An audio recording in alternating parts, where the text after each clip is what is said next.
Welcome back to DR Speed, guys. Sorry it's been a while. Been waiting on some parts and we're working on the old C10 again. Let me show you where we're at.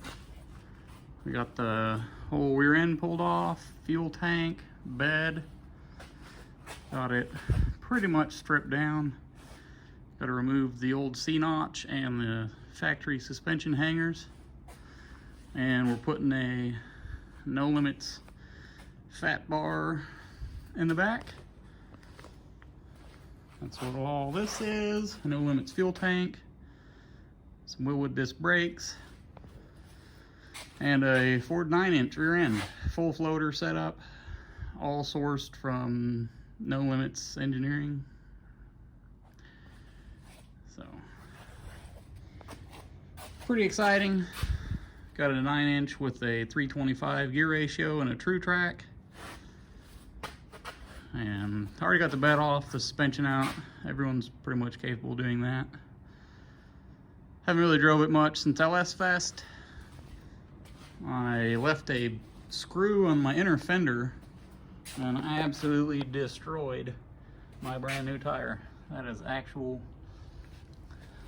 cords hanging out there.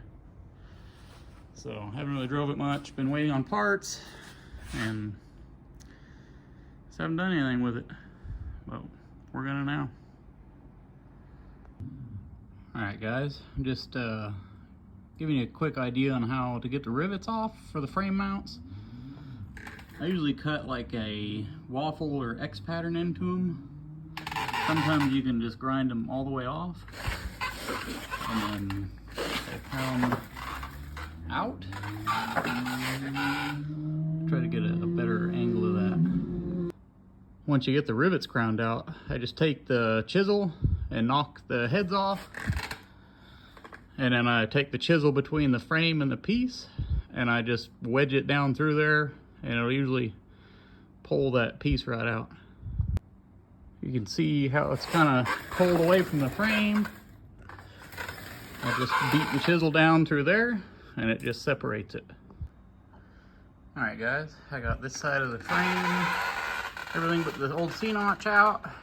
Just gotta knock through these last few rivets.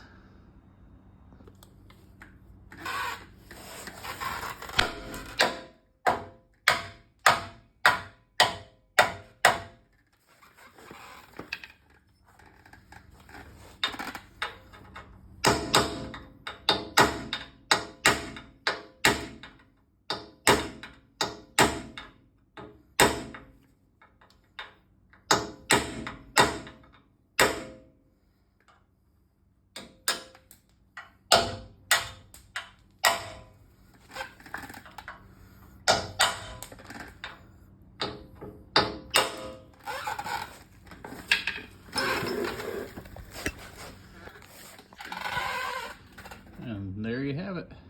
This side is almost ready.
see all the brackets are off the frame.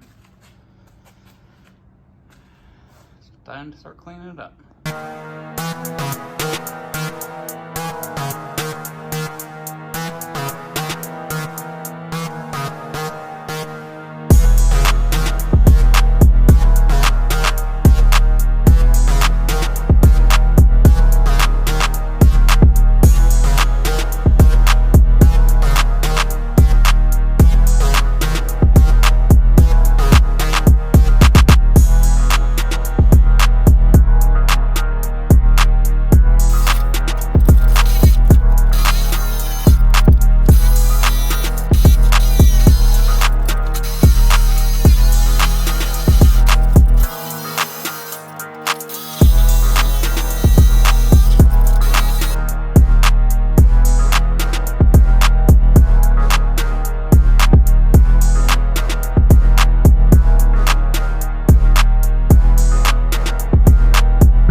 Got the C-notch notched and painted. We're ready to bolt both of them on.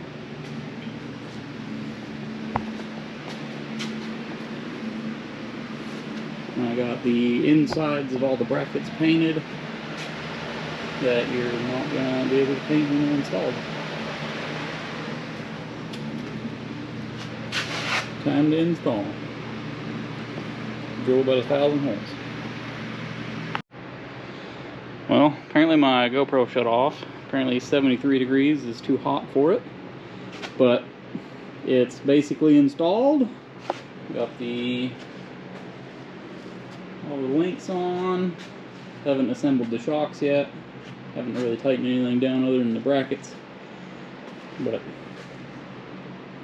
all bolted on really, really good. I was very impressed. It's a lot easier than the front.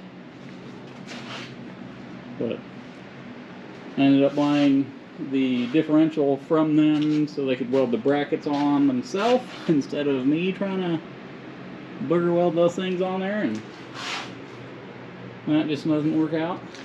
So very impressed with the kit. Bolted on. Instructions are really good. Can't wait to drive it. This is the full floater housing I was telling you guys about. It doesn't have like a floating axle in there that has a flange. It's got the hub bolts on there and then the axle slides through it, so you don't have any pad kickback around the corners. But you can use your original axle if you want and just weld the brackets on there if you're a good welder.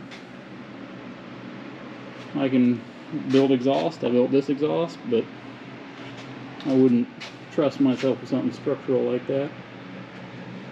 And I wanted to change my gear ratio anyway and put a limited slip in it. Got that over here. Got a True Track and a 325 gear ratio. But overall, very excited, very happy with how it went. Probably gonna finish it up another day.